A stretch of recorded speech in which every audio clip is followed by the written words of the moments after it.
안녕하세요. 세상의 모든 것을 다 리뷰하는 새다리TV의 새다리입니다. 오늘 영상은 사무용, 인강용, 효도용 컴퓨터 조립 영상입니다. 제가 2022년 1월 15일 약 3달 전에 올렸던 컴퓨터 조립 영상에서 많은 시청자 여러분들께서 인텔 CPU 기반의 조립 영상과 저렴하고 가성비 좋은 견적의 조립 영상을 많은 분들이 요청해 주셔서 제가 인텔 CPU 공식 유통사인 코잇에 연락을 드려 CPU, 메인보드, 메모리, M.2 SSD까지 대여를 받았습니다. 그리고 안텍 공식 유통사인 유론 글로벌에 연락을 드려 해당 컨텐츠의 제작을 위한 파워 서플라이를 제공을 받았습니다. 케이스는 갤럭시 코리아에서 제공해 주셨습니다. 제가 광고를 받은 게 아니고 제가 원하는 부품을 유통사에 전화를 드려 도움을 요청했습니다. 흔쾌히 허락해 주신 해당 유통사의 각 담당자분들께 감사드리고 제가 지원을 받을 수 있게 많은 호응을 해주신 제 구독자 여러분들과 시청자 여러분들께 진심으로 감사를 드립니다. 이번 조립 영상은 사무용과 가성비의 목적을 달성하기 위해 외장형 그래픽카드를 빼고 인텔 CPU에 있는 내장 그래픽을 이용했습니다. 이번에 출시한 12세대 인텔 CPU는 가장 낮은 i3 12100 모델부터 전 모델까지 내장 그래픽에 AV1 가속 그래픽을 지원을 합니다. 그래서 유튜브에서 8K 영상과 넷플릭스에서 4K 영상을 아주 부드럽게 돌릴 수 있습니다. 제가 인텔 12세대 i3 12100 모델과 8기가 메모리를 구성을 해서 조립을 해봤는데 한글, MS 오피스 같은 사무용 프로그램에서 아주 쾌적한 성능을 발휘해줬습니다. 이제부터 저만 믿고 조립 영상을 따라와 주세요. CPU부터 소개해드릴게요. CPU는 인텔 코어 i3 12세대 12100 엘더레이크 정품 코잇 유통사입니다. 메인보드는 ASUS 프라임 H610M D4 제품이고요. 유통사는 코잇입니다. 메모리는 ADATA DDR4 3200CL22 8기가 1개로 구성했습니다. SSD는 인텔 솔리다임 670p M.2 NVMe 512GB 유통사 코잇입니다. 파워 서플라이는 안텍 CSK 650W 80플러스 브론즈 모델입니다. 케이스는 갤럭시 갤라즈 EX01A RGB 메쉬 강화유리 블랙 모델입니다. 컴퓨터 조립에 필요한 부품들을 이렇게 구성해서 이제부터 차근차근 하나씩 조립해 보도록 하겠습니다. 컴퓨터 조립을 하기 위한 준비물들을 먼저 소개해 드리겠습니다. 첫 번째로 십자 드라이버입니다. 규격은 우리가 집에서 가장 흔히 쓰는 일반적인 십자 드라이버를 쓰시면 되고요. 두 번째로는 정밀 드라이버 세트입니다. 이 6가지 정밀 드라이버가 다 필요한 게 아니고 이 정도 규격의 십자 정밀 드라이버 1개만 있으면 되는데 솔직히 이거 1개만 잘 안 팔거든요. 저 같은 경우에는 이 6개 세트로 쿠팡에서 3,000원에 샀어요. 이게 왜 필요하냐면 요즘은 하드디스크나 SATA SSD를 안 쓰고 M.2 SSD를 많이 씁니다. 그 M.2 SSD를 메인보드에 체결하기 위해서는 정밀 나사가 들어가 있거든요. 그것은 이 일반적인 규격의 십자 드라이버로는 안 돼요. 그래서 정밀 드라이버 하나쯤은 있어야 된다는 거. 하지만 굳이 2.5인치 SATA SSD를 사용하시는 분들은 이거 굳이 사실 필요 없습니다. 세 번째로 필요한 것은 펜치입니다. 컴퓨터 케이스 안에 보면 스탠드오프라는 부품이 있습니다. 메인보드를 지탱해주고 나사와 체결하는 부품인데요. 메인보드 크기가 ITX, 마이크로 ATX, 일반 ATX 대충 이렇게 나뉘는데 대부분의 케이스가 기존에 부착되어 있는 스탠드오프 위치를 조절해줘야 되기 때문에 펜치가 필요한 겁니다. 네 번째는 리퍼입니다. 컴퓨터 조립의 맨 마지막은 선 정리입니다. 선 정리를 할 때 케이블 타이를 많이 쓰거든요. 케이블 타이로 선을 묶고 남은 부분을 자를 때 사용합니다. 다섯 번째는 컴퓨터 선 정리를 위한 케이블 타이고요. 여섯 번째로 필요한 준비물은 제가 지금 착용하고 있는 라텍스 장갑. 컴퓨터 조립을 하다 보면 부품에 참 날카로운 부분들이 많습니다. 그래서 손 보호를 위해서 저 같은 경우에는 라텍스 장갑을 사용하고 있습니다. 자, 이렇게 6가지 준비물을 제가 준비했는데요. 제 영상을 보시는 분들은 컴퓨터 조립 초보자 분들이시기 때문에 이 준비물들 절대 비싼 거 사실 필요 없습니다. 그리고 초보자분들은 절대 전동 드라이버 사용하지 마세요. 메인보드가 파손될 수 있습니다. 이것들 다이소나 쿠팡에서 가장 저렴한 거 구입하시면 돼요. 인텔 12세대 컴퓨터 조립을 시작해 보겠습니다. 가장 처음으로 해줄 작업은 메인보드 상자에서 메인보드와 기타 부속품을 꺼내는 것이죠.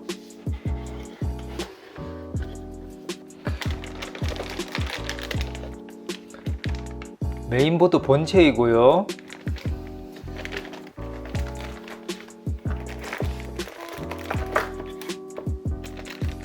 SATA 케이블이 2개 들어가 있습니다.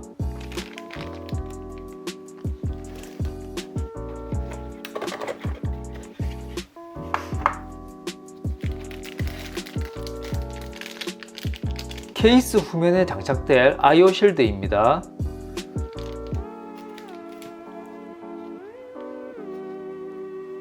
M.2 SSD를 장착할 수 있는 ASUS 메인보드에만 있는 M.2 앵커가 포함되어 있습니다. M.2 앵커만 있으면 M.2용 나사와 정밀 드라이버가 필요 없습니다. 사사의 메인보드에는 M.2 앵커가 없기 때문에 제가 준비물에 정밀 드라이버 세트를 소개한 것입니다.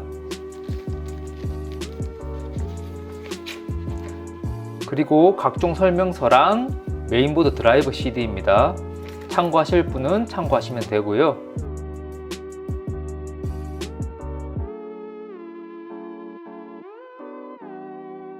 새 메인보드를 구입하시면 이렇게 투명한 비닐 안에 포장이 되어 있습니다. 이 비닐에서 메인보드를 한번 꺼내 보겠습니다.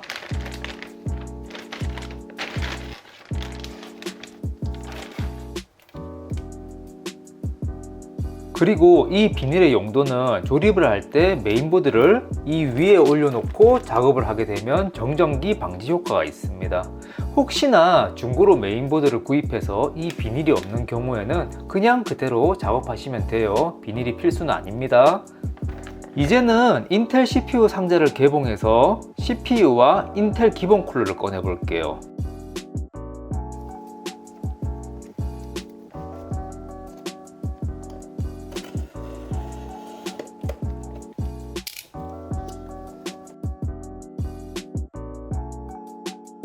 박스에서 CPU가 들어간 트레이를 빼주시고요. 그 다음으로 박스에서 인텔 기본 쿨러를 빼주세요. 참고로 인텔 기본 쿨러는 안에 기본적으로 써멀 그리스가 도포되어서 나옵니다. CPU 보관 트레이를 열어서 CPU를 꺼내주세요.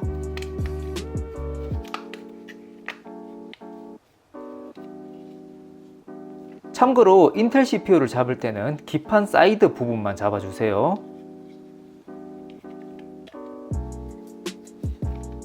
왜냐하면 인텔 CPU 기판 밑면에는 중요한 칩셋들이 있는데 이 부분을 손으로 만지게 되면 고장이 날 수도 있습니다. 이제 처음으로 해줘야 되는 작업을 할 거예요. 메인보드의 CPU 소켓에 CPU를 장착해주고 장착된 CPU 위에 CPU 냉각을 시켜주는 CPU 쿨러를 장착해야 합니다. 메인보드의 CPU 소켓 레버를 살짝 누르시고 오른쪽으로 밀어서 걸쇠에서 빼주시고 레버를 끝까지 살살살 올려주세요.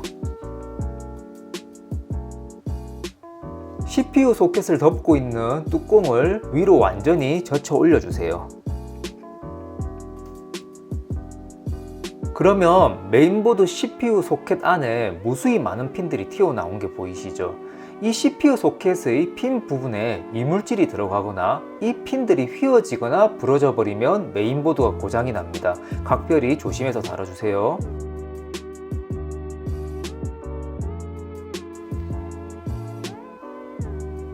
인텔 12세대 CPU를 보시면 위에 홈이 2개, 아래에 홈이 2개, 총 4개의 반원 모양으로 홈이 나 있는 게 보입니다. 그리고 메인보드 CPU 소켓을 자세히 보시면 CPU 4개의 홈과 같은 방향으로 위로 튀어나온 부분이 있습니다. 이 부분들을 일치시켜 CPU를 아기 다루듯이 CPU 소켓 위에 조심히 장착해 주시면 되는데요. 절대 무리하게 힘으로 누르는 식으로 장착하지 마시고 살짝 얹혀준다는 느낌으로 내려주시면 돼요.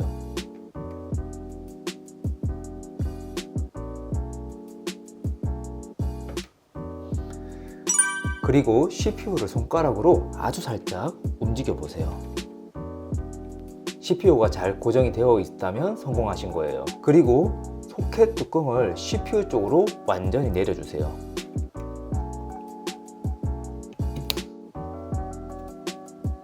그러면 딸깍 소리가 나면서 CPU 소켓 뚜껑에 달려있는 플라스틱 덮개가 떨어져 나옵니다. 그리고 소켓 레버를 걸쇠까지 내리고 왼쪽으로 넣어 고정시키면 CPU는 잘 장착이 되었습니다.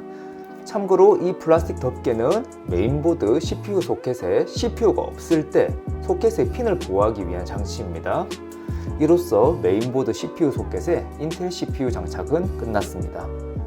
그 다음으로 해야 될 게 CPU 쿨러를 장착하셔야 되는데요. 인텔 기본 쿨러는 이렇게 써멀 그리스가 자동으로 발려져서 나오기 때문에 성능이 더 좋은 사제 쿨러를 구입하시거나 아니면 인텔 기본 쿨러를 재장착하시는 경우가 아니면 써멀 그리스를 따로 구입하실 필요는 없습니다. 인텔 기본 쿨러의 아래쪽을 보시면 메인보드 고정 누름핀이 하나, 둘, 셋, 넷, 4개가 있고 메인보드의 CPU 소켓 주변을 보시면 하나, 둘, 셋, 넷, 4개의 구멍이 뚫려져 있습니다. 쿨러의 고정 누름핀 4개를 CPU 소켓 주변의 4개의 구멍에 꽂아 주시면 되는데요.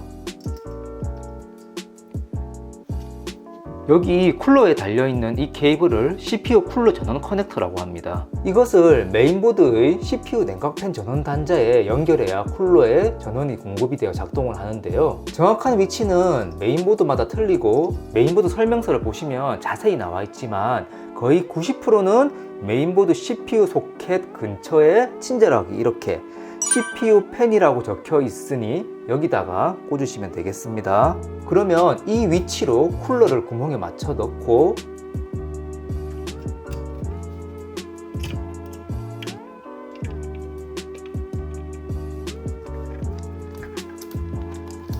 메인보드를 살짝 들어주세요. 여기 있는 쿨러 고정 누름핀 푸시 버튼을 대각선 방향으로 양손 엄지손가락에 힘을 줘서 꾹 눌러주시면 딸깍 소리가 납니다. 그리고 반대쪽도 마찬가지로 대각선으로 푸시 버튼을 딸깍 딸 때까지 눌러주시고요. 그리고 메인보드 뒷면을 보시면요, 이런 식으로 쿨러 고정 누름핀이 양쪽 끝이 갈라져서 가운데 기둥이 나와 있는 게 보이시죠? 4개 다 이렇게 기둥이 나와 있으면 제대로 꽂으신 겁니다. 혹시나 이렇게 모양이 안 되어 있는 구멍이 있다면 이 모양이 될 때까지 푸시 버튼을 다시 눌러주시거나 인텔 기본 쿨러를 떼내시고 다시 시도해 주시길 바랍니다.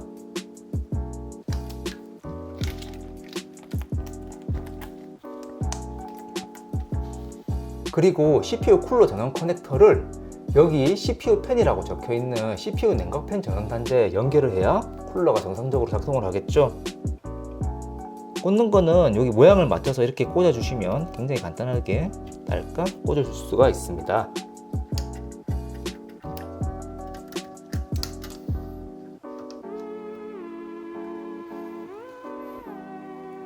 그 다음으로 해줘야 될 것은 메모리 장착입니다. 대부분 메인보드들은 메모리 소켓이 2개 아니면 4개입니다. 게임용 조립 컴퓨터들을 메모리 구성할 때는 보통 16기가를 많이 구성하는데요. 이런 경우에는 8기가 메모리 2개를 사서 16기가를 구성을 합니다. 그러면 메모리가 듀얼 채널로 구성이 되어 16기가 메모리 1개를 장착할 때보다 더 빠른 속도를 내줍니다. 저는 이번 영상 콘텐츠가 사무용 PC 조립이기 때문에 8기가 메모리 1개로만 구성을 했습니다.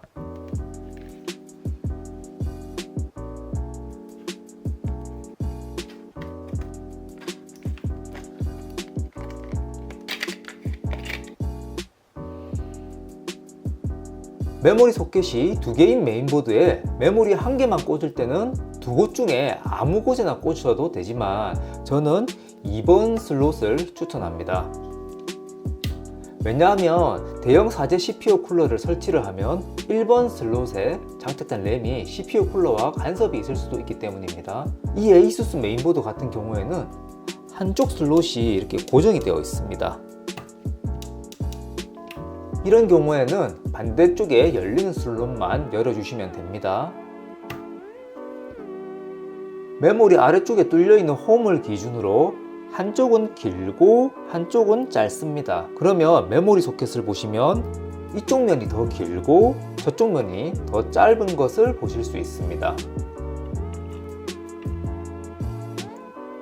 그러면 메모리 소켓의 위치에 맞춰서 메모리를 수직으로 세워 직각으로 장착을 해주시면 됩니다.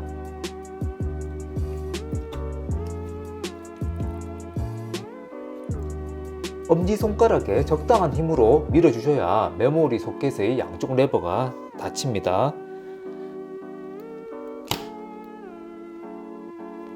그러면 이번 소켓에 장착한 메모리 슬롯이 이렇게 완전히 꽉 물어져 있는 게 보이시죠?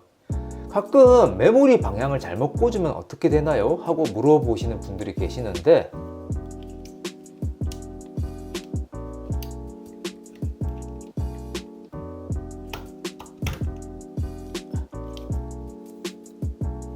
그런 경우에는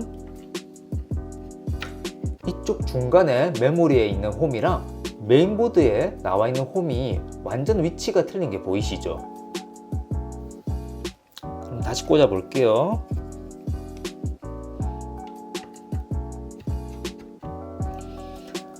이렇게 경쾌하게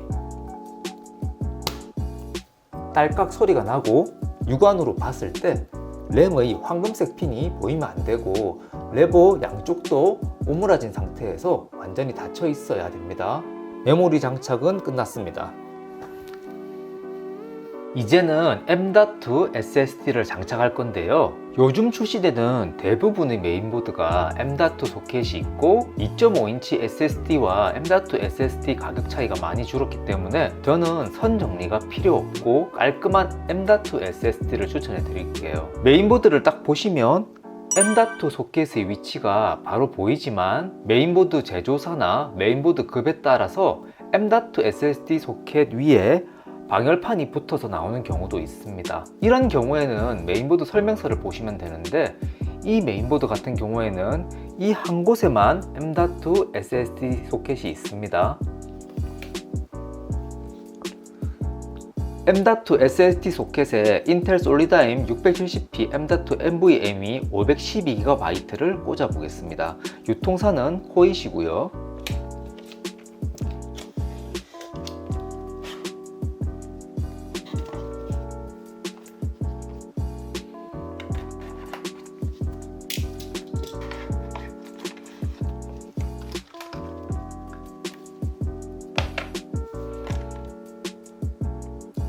요즘 출시되는 대부분의 M.2 SSD의 규격은 2280 사이즈입니다. 22는 M.2 SSD의 가로 길이 22mm를 말하는 거고, 80은 세로 길이 80mm를 뜻하는 겁니다.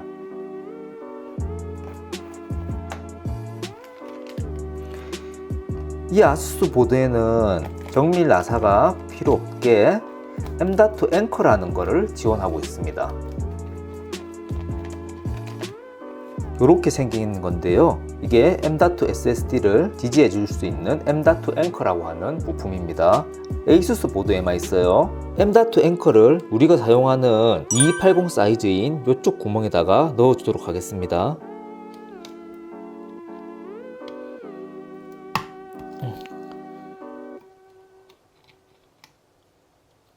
M.2 앵커를 2280 구멍에 고정을 해주고 M.2 SSD를 사선으로 약 45도 각도로 세우고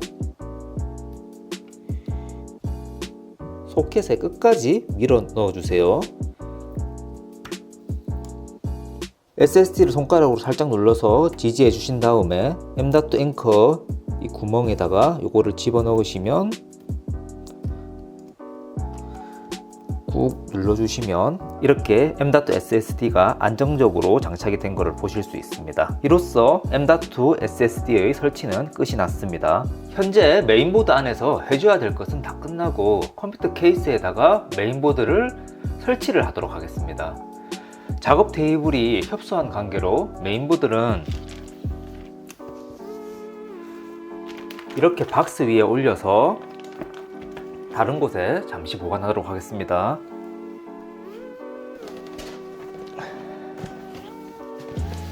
갤럭시에서 출시한 갤럭시 EX01 ARGB 메쉬 강화유리 블랙이라는 미드타워 케이스입니다.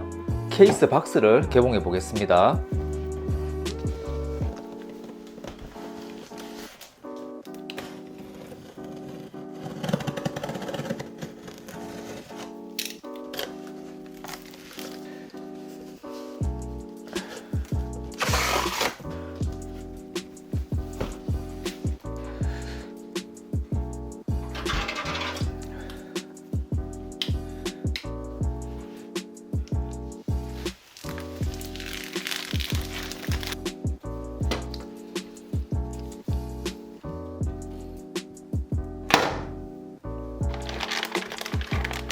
컴퓨터 조립에 사용하는 나사들은 전부 케이스 안에 이렇게 비닐 안에 동봉되어 있습니다.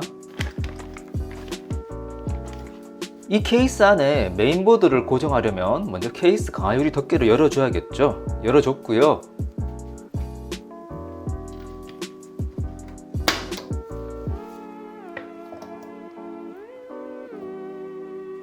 케이스 메인보드를 체결하기 전 케이스 측면 강화 유리를 잠시 제거하고 작업을 진행하도록 하겠습니다. 이 측면 강화 유리를 계속 열고 닫고 하면 작업 속도가 느려지기 때문에 탈거하는 겁니다.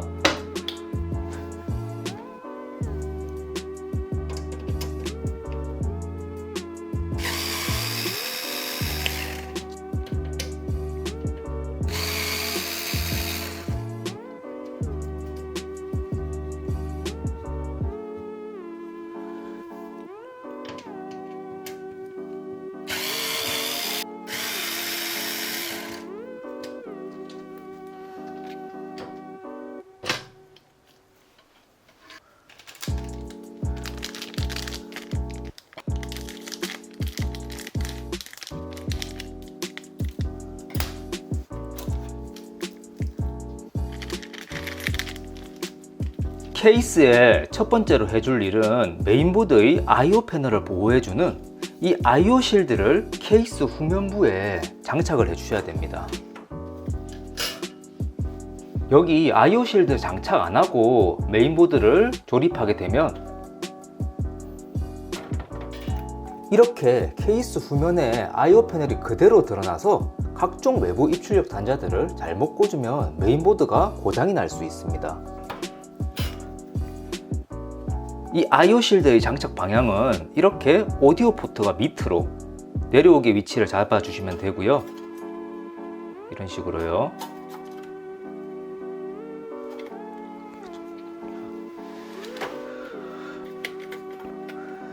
여러분, 여기가 정말 중요한 부분입니다. 메인보드 I/O 패널에 I/O 실드를 붙여보면 문제가 되는 부분이 있습니다. 이건 I/O 실드가 있는 모든 메인보드에서 주의해야 될 점인데요. I/O 실드 후면의 HDMI 단자 쪽을 보시면 튀어나온 두 개의 새거리가 있습니다. 이걸 그대로 여기다 장착하게 되면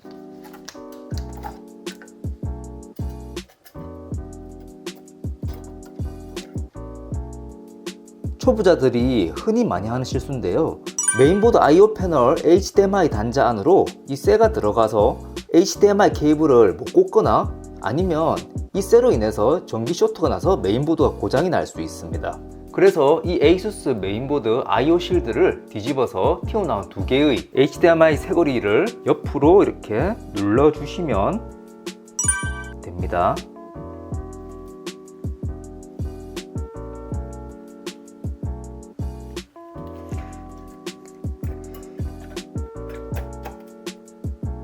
이렇게 꽉 눌러 주시게 되면 더 이상 HDMI 단자와 간섭은 없어집니다. 이 메인보드 I/O 실드 같은 경우에는 HDMI 말고는 눌러줄 부분이 다른 곳은 없습니다. 그리고 I/O 실드를 보시면 이렇게 울퉁불퉁하게 튀어나온 부분들이 있죠.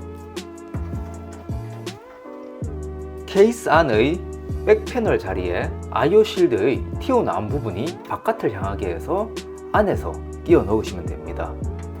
I/O 실드 설치할 때 맨손으로 하시는 분들은 손이 이 날카로운 단면에 비일 수 있으니 정말 조심해서 다뤄주세요.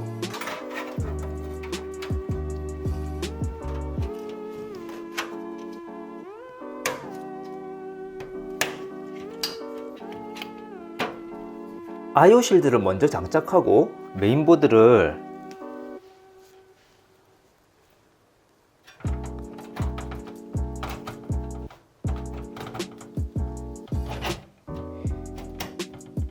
이렇게 딱 부착을 하면 I/O 실드에 I/O 패널의 외부 입출력 단자들이 이렇게 딱 맞게 나오게 됩니다. 이제 I/O 실드 장착이 되면 케이스 안에 메인보드를 고정시켜 줘야 되는데요. 메인보드를 보시면 이 동그란 구멍들이 케이스에 고정시킬 나사 구멍입니다.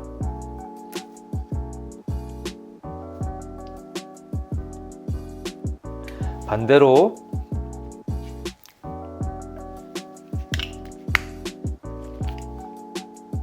반대로 케이스에도 메인보드를 고정할 구멍이 있는데 이것을 스탠드오프라고 합니다.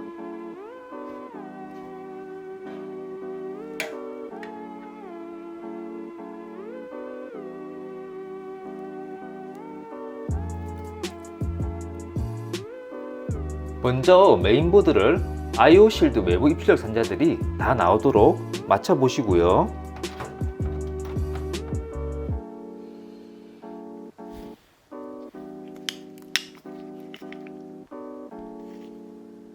메인보드에 뚫려 있는 구멍을 보시면 스탠드오프에 맞물려 있는 애들은 이렇게 구멍에 약간 검은색으로 튀어나온 게 보이시죠? 여기도 그렇고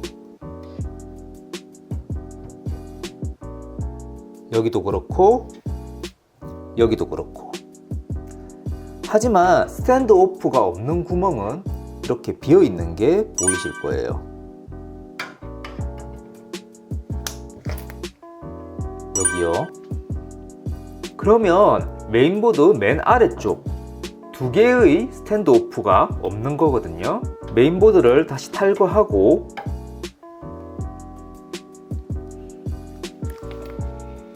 이쪽 부위와 이쪽 부위에 스탠드오프를 끼워 주시면 돼요.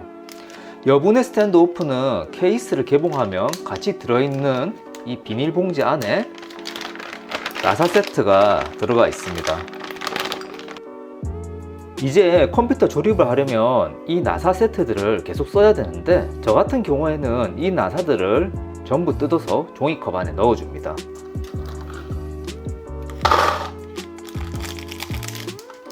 이렇게 종이컵 안에 나사를 넣어두면 조립 도중에 나사를 분실하는 경우가 잘 없습니다. 그리고 필요할 때마다 한 개씩 꺼내서 쓰시면 돼요. 종이컵 안에서 여분의 스탠드오프 3개를 찾았습니다. 하지만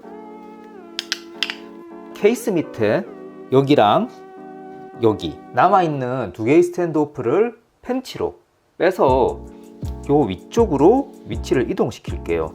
이 여분의 스탠드오프 3개는 다시 종이컵 안으로 넣어 주겠습니다.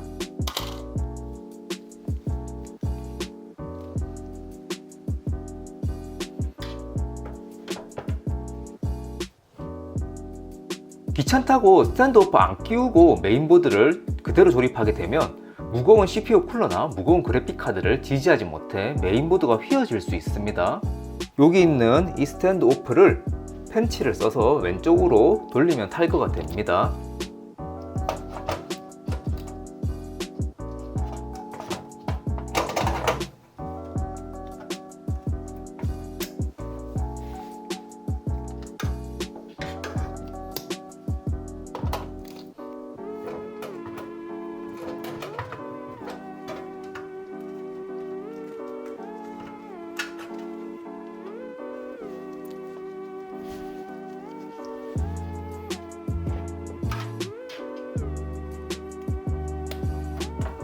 케이스에서 탈거한 스탠드오프 2개를 손으로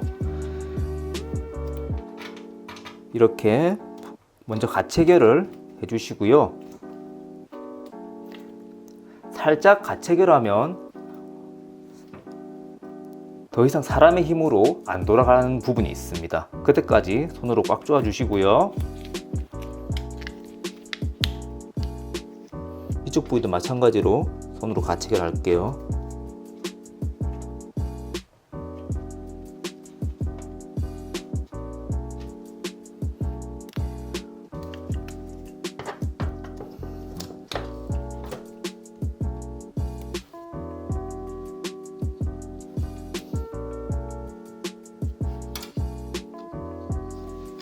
펜치를 써서 안 돌아갈 때까지 꽉 돌려주시면 돼요. 이제 안 돌아가네요.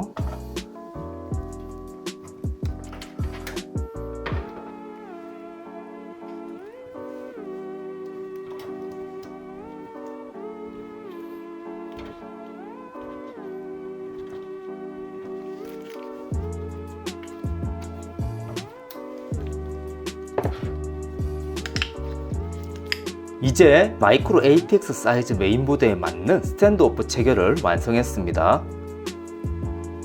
메인보드를 스탠드오프에 고정시킬 때는 이렇게 생긴 UFO 모양의 나사를 이용하시면 됩니다. 메인보드를 처음에 고정할 때 이 I/O 패널과 이 I/O 실드를 정확하게 맞춰주신 상태에서 나사를 체결해 주셔야 메인보드 위치가 어긋나지 않습니다. 메인보드 나사 체결은 왼쪽부터 해주시는 게 좋아요.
메인보드에 모든 나사를 다 체결해 줬습니다. 나사는 총 6개가 들었네요.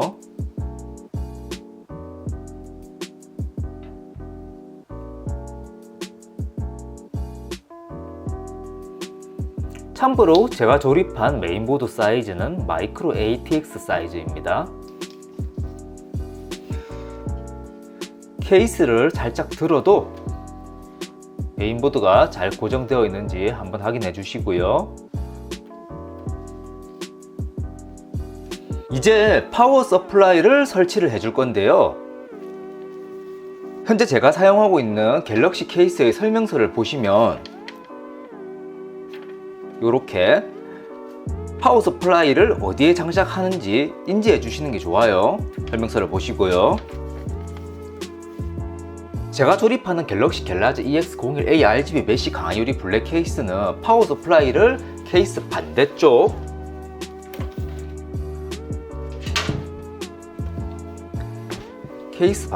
의 우측 하단 이 부분에 장착을 할 수 있습니다.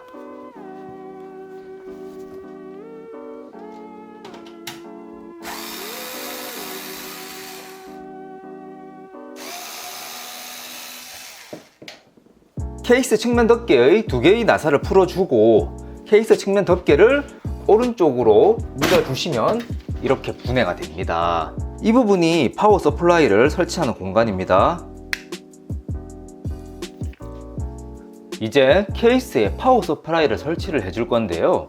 파워 서플라이에 대해서 간단하게 설명 좀 하고 넘어가겠습니다. 파워 서플라이 설명 때문에 케이스는 잠시만 옮기겠습니다.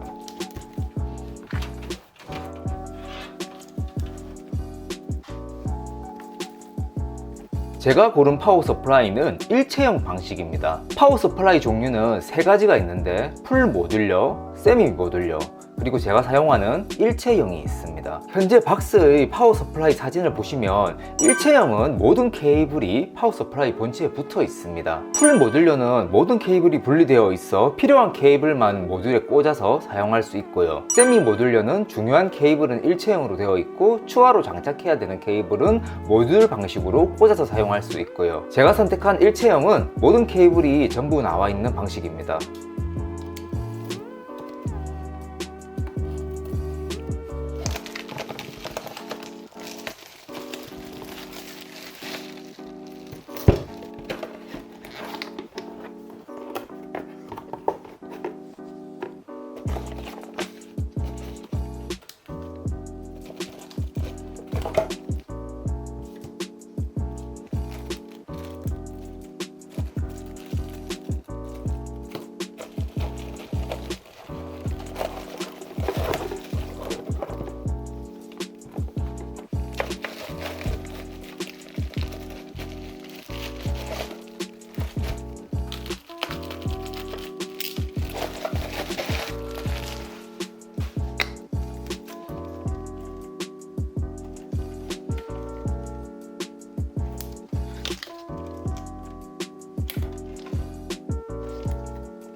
제가 사용한 안텍 CSK 650 파워 서플라이에는 5가지 케이블 종류가 있는데요.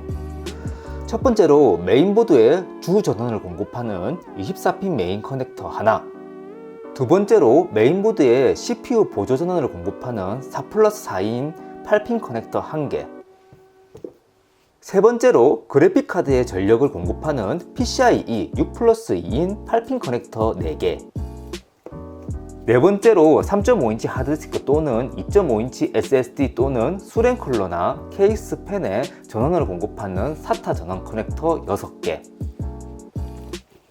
다섯 번째로 케이스 팬에 가장 많이 쓰는 몰렉스 커넥터 2개, 그리고 플로피 디스크 전원을 공급하는 FDD 커넥터 하나. 이 중에서 내가 조립하는 PC에 알맞게 구성하시면 돼요. 메인보드에 전원을 공급하는 24핀 메인 커넥터는 필수로 꽂아 주시고요.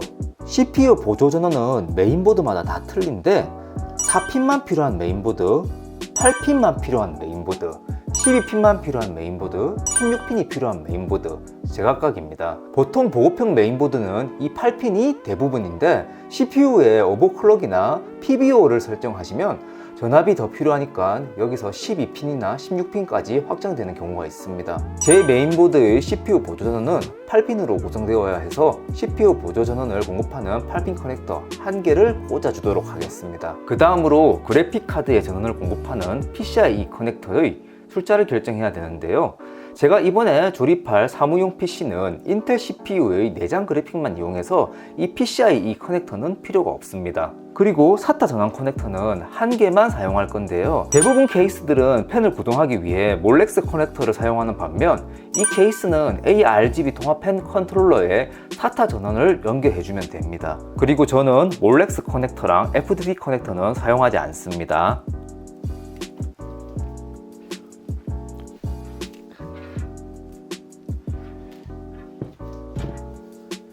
이제 파워 서플라이를 케이스에 고정시켜 줄 건데 요즘 나오는 대부분의 케이스는 측면 우측 하단에 설치하도록 설계가 되어 있습니다.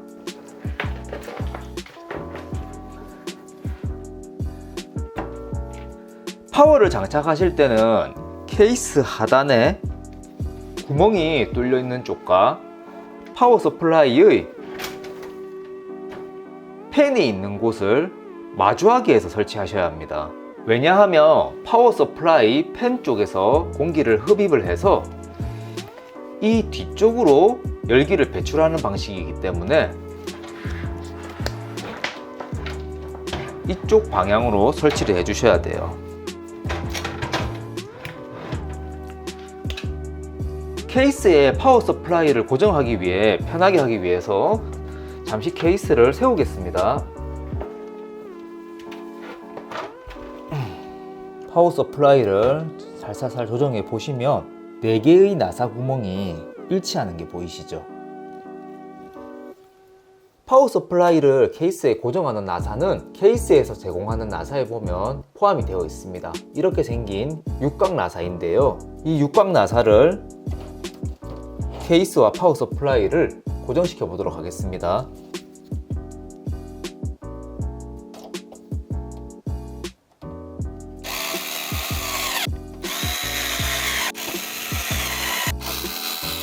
자, 이렇게 나사를 고정하고 나면 파워 서플라이가 이렇게 잘 고정이 되어 있는 게 보실 수 있습니다. 잠시 파워선을 안에 넣어 두시고요. 정말 중요한 파트입니다. 컴퓨터 조립을 처음 하시는 분들이 가장 어려워하시는 부분입니다. 케이스에서 나오는 각종 신호선 커넥터들을 메인보드 단자에 연결해주는 작업입니다. 이 커넥터들이 보통 케이스에서 이렇게 구성이 되어 있습니다.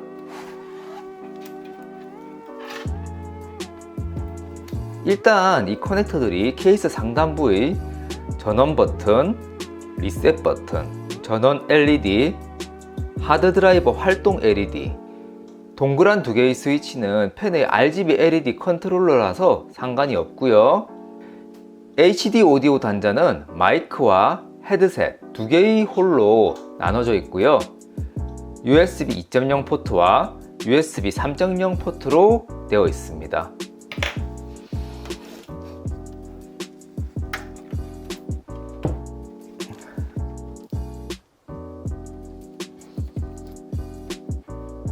이제 이 케이스 신호선 커넥터들을 메인보드에 연결해 보겠습니다.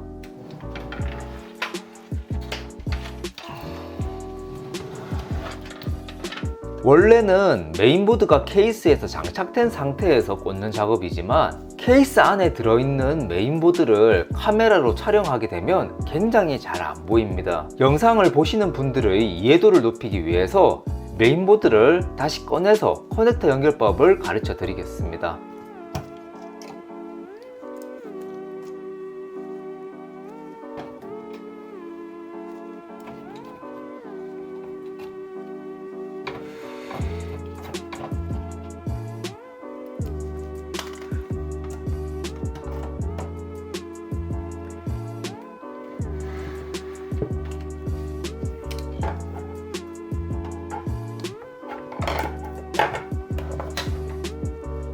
먼저 메인보드 우측 하단을 보시면 위에서부터 디프 스피커, 전원 LED, 전원 버튼, 하드 드라이버 활동 LED, 리셋 버튼을 꽂을 수 있는 포트들이 정렬이 되어 있습니다. 메인보드 제조사나 급에 따라서 이 위치들이 미세하게 틀리기 때문에 설명서를 참고하시면 좋을 것 같습니다. 저도 화면에 해당 ASUS 메인보드 설명서에 나와 있는 사진을 첨부해서 꽂아 보도록 하겠습니다. 먼저 PWR LED라고 되어 있는 곳은 전원 LED인데 케이스 커넥터의 파워 LED 플러스 마이너스를 잘 확인하셔서 꽂아 주세요.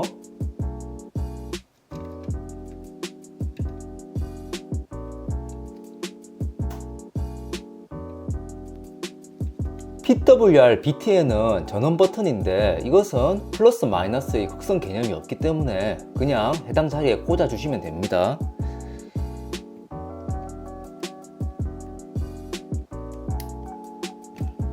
그리고 HDD LED는 하드 드라이브 활동 LED인데 이것도 플러스 마이너스를 잘 확인해서 꽂아 주세요.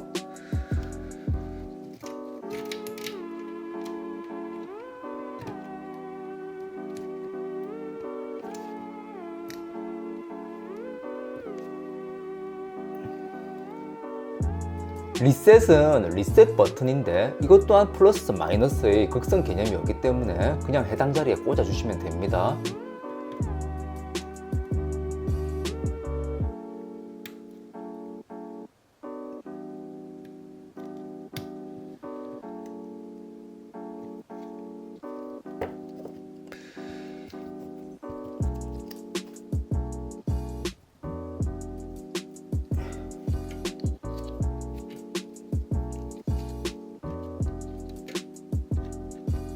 스피커는 비프 스피커를 뜻합니다. 컴퓨터 부팅 시에 삑 하는 소리 들어보셨죠? 바로 여기에서 나는 소리입니다. 컴퓨터 고장이 나면 여기서 울리는 신호음으로 고장난 부위를 찾아낼 수 있습니다. 이 부품은 보통 케이스 안에 동봉되어 있습니다만 없는 경우도 가끔 있으니 없다고 당황해하지 마세요.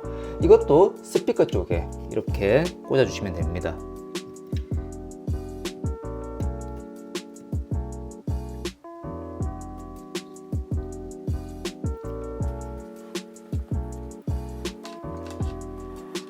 그 다음에는 USB 2.0 커넥터를 연결해 주겠습니다. USB 2.0 커넥터는 이쪽에 보시면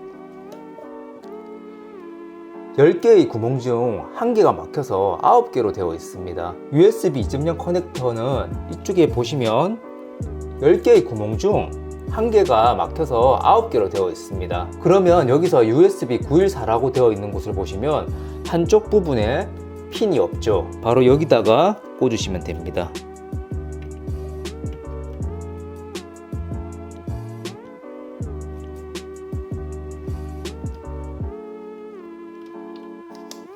USB 3.0 커넥터를 꽂아줘야 되는데 자세히 보시면 이 중앙에 홈이 나와 있는 게 보이시죠? USB 3.0 포트는 보통 메인보드 중간 오른쪽에 있습니다. EV요. 그러면 메인보드에 USB 3.0을 지원하는 헤더 위에 수직으로 홈을 맞춰 잘 꽂아주시면 됩니다.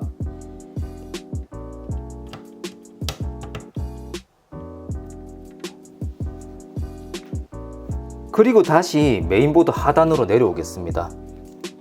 그리고 HD 오디오 커넥터는 ASUS 메인보드 기준으로 AAFP라는 곳을 찾으셔서 꽂아주시면 됩니다. 보통 메인보드들의 HD 오디오는 좌측 하단에 많이 있습니다. 이쪽을 보시면 여기 AAFP라는 곳이 보이시죠? 여기도 10개의 핀 중 여기 두 번째 핀이 없습니다. 여기 HD 오디오 커넥터도 마찬가지고요. 그러면 방향을 이쪽으로 해서 꽂으면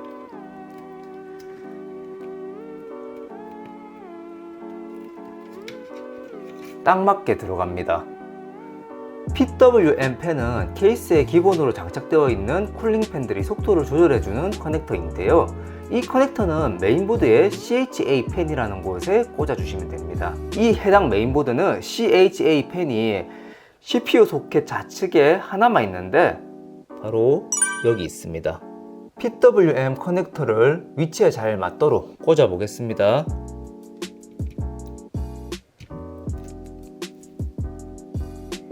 여기까지가 K선 신호선 커넥터를 연결하는 방법입니다. 저는 다시 메인보드를 케이스에 조립해서 연결하는 모습을 보여드리겠습니다.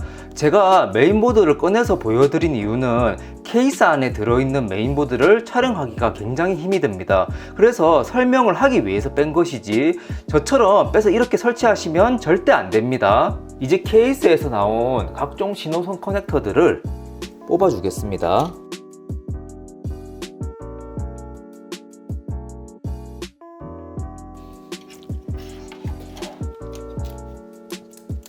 다시 메인보드를 컴퓨터 케이스 안에 스탠드오프에 조립을 하도록 하겠습니다.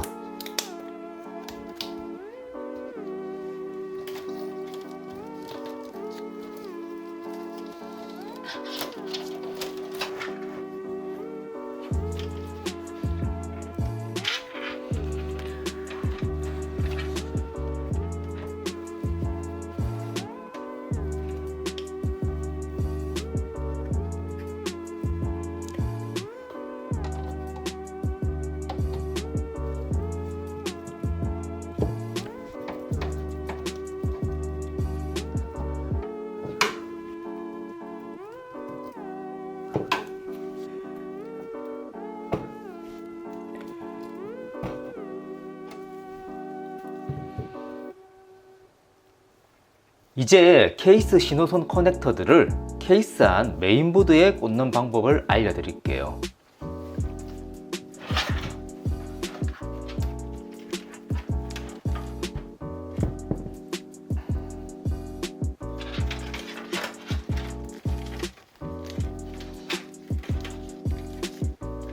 요즘 나오는 케이스들은 이렇게 측면을 보시면 이렇게 구멍이 나 있고, 또 이 아래쪽을 살펴보시면 이렇게 또 이렇게 구멍이 나와 있습니다. 그러면 이 신호선들을 메인보드 포트 위치를 잘 기억하신 다음에 제일 가까운 곳에 넣어주면 되겠죠. USB 2.0 그리고 각종 스위치 얘네들은 이쪽 구멍으로 들어가면 괜찮을 것 같아요.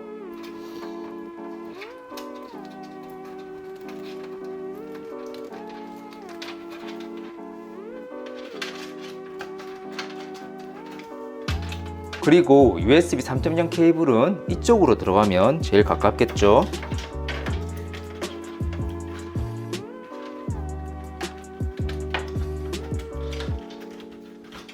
그리고 HD 오디오랑 PWM 펜은 맨 끝에 구멍으로 들어가면 좋을 것 같아요.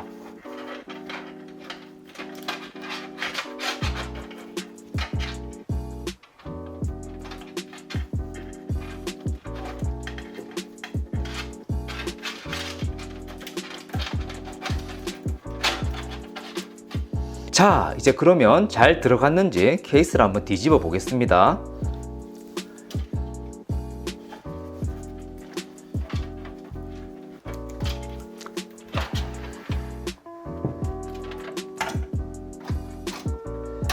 일단 육안으로 봤을 때는 다 정상적으로 들어왔어요. 방금 메인보드 분리해서 다 설명해 드렸듯이 저는 이제 빠르게 꽂아 보도록 할게요.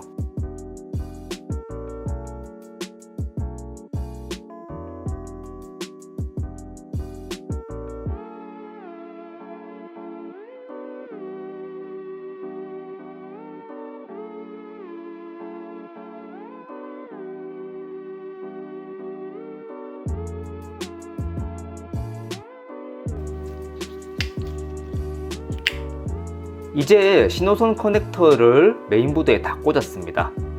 파워 서플라이에서 나오는 각종 전원 커넥터를 메인보드와 케이스 쿨링팬에 연결해 주겠습니다. 메인보드의 주전원 24핀 메인 커넥터는 이쪽 홀로 나올 거예요. 메인보드 CPU 보조 전원 커넥터는 이쪽 홀로 나올 거예요. 홀의 위치를 잘 기억해 두시고 이제 케이스를 반대쪽으로 뒤집어서 연결을 시작하겠습니다.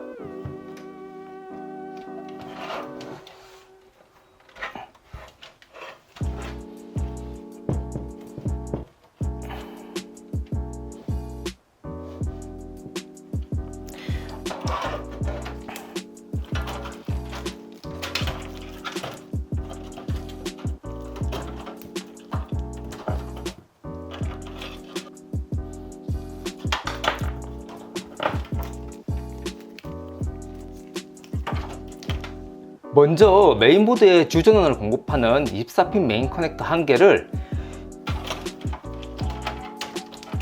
이쪽 홀에 넣어 주세요. CPU 보조 전원을 공급하는 4+4 8핀 커넥터 한 개를 이쪽 홀로 넣어 주세요.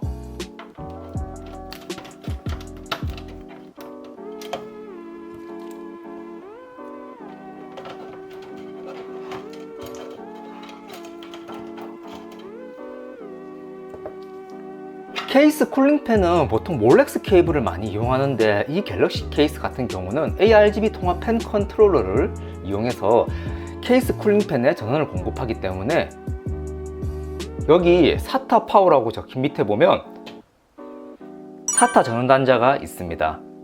이렇게 사타 전원 케이블의 직각 기역자 모양을 맞춰서 꽂아 주시면 됩니다. 여기도 직각 기역자 방향을 잘 인지하신 다음에 팬 컨트롤러에 꽂아 주시면 됩니다.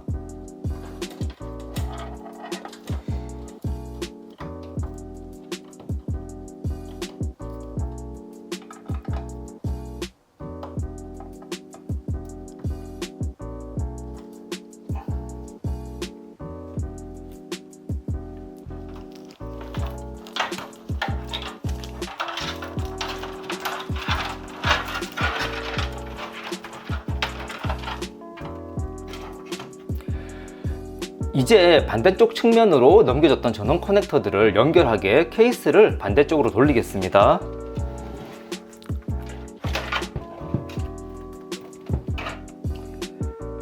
메인보드에 주전원을 공급하는 24핀 메인 커넥터를 살펴보시면 하나하나 모양이 전부 틀리기 때문에 반대로 꽂는 일은 발생하지 않습니다. 다른 커넥터들도 이렇게 마찬가지고요. 24핀 메인 커넥터에 있는 잠금 레버를 누른 채 메인보드 주전원 헤더에 튀어나온 이 걸쇠 부분에 맞추어서 꼽습니다.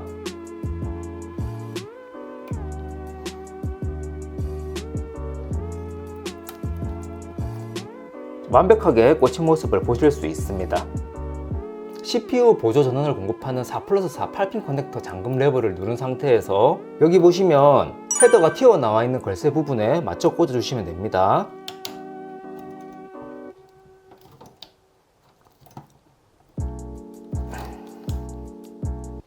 이 CPU 보조 전원이 케이스 상단하고 거의 맞물리기 때문에 굉장히 공간이 협소합니다. 그래서 처음 설치하시는 분은 조금 어려우실 수 있습니다. 이제 파워 서플라이 커넥터들 연결 작업은 완전히 끝이 났습니다. 이제 컴퓨터 조립의 마지막 단계인 선 정리만 해주면 되는데요. 이 선 정리가 컴퓨터 조립에서 가장 어렵습니다. 왜냐하면 정답이 없습니다. 요즘에 출시되는 케이스는 파워 서플라이를 여기다가 설치해서 각종 선들을 이런 구멍을 통해서 빼내니까 선들이 팬하고 간섭이 없어요. 하지만 옛날 케이스들은 파워 서플라이를 이 위쪽에 달았단 말이에요. 그래서 선 정리를 안 해주면 CPU 팬이나 케이스 쿨링팬, 그래픽카드 팬 이런데 선하고 간섭이 일어나서 팬이 안 움직이던가 아니면 이런 선들이 잘리던가, 그래서 그 시절에는 필수로 선 정리를 해줘야 됐어요. 하지만 요즘 케이스들은 이렇게 뒤집어 보면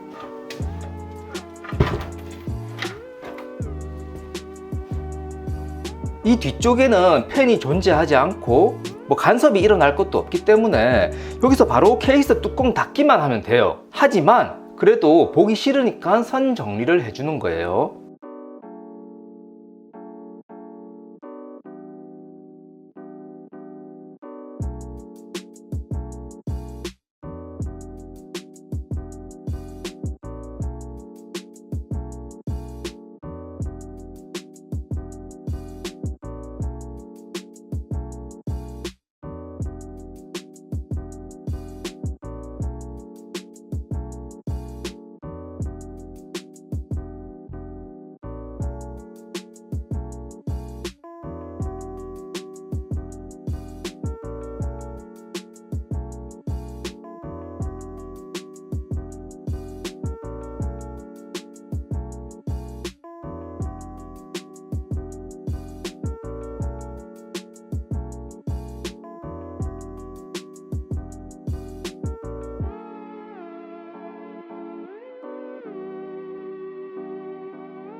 측면 덮개를 나사로 체결을 했고요. 이제 본체를 앞측면으로 돌리겠습니다.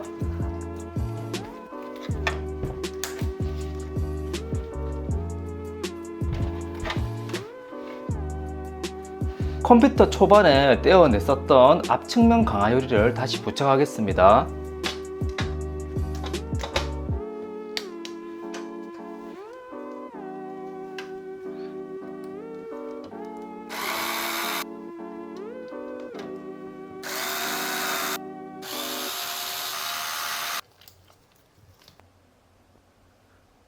분리했던 앞측면 강화유리도 나사를 전부 체결해서 이제 컴퓨터 조립이 완료되었습니다. 지금까지 1시간이 넘는 조립 영상을 끝까지 시청해 주셔서 정말 감사합니다. 이번 영상 또한 정말 열심히 만들었습니다. 제 영상이 조금이라도 도움이 되셨다면 구독, 좋아요, 알람 설정까지 부탁드리겠습니다. 감사합니다.